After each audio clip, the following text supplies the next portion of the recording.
aqui com a líder do projeto Dia com Deus, Diaconisa Michele, onde ela vai fazer um convite para você vir amanhã participar do Dia com Deus. Paz, Senhor, Diaconisa.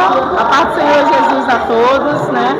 Como nós sabemos, nós estamos aqui hoje em festa na congregação Pentecoste, aqui na rua São Vicente de Paulo, no bairro da Areia. E amanhã a festa continua com o projeto missionário Dia com Deus.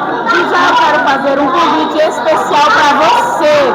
Você que está em busca de uma palavra do céu, venha conosco. Amanhã nós teremos a manhã de avivamento, à tarde um grandioso evangelismo nas principais ruas do bairro e à noite um grandioso encerramento. Eu creio que Deus tem uma palavra para o seu coração. Eu não sei o que tem colocado diante do Senhor, mas amanhã de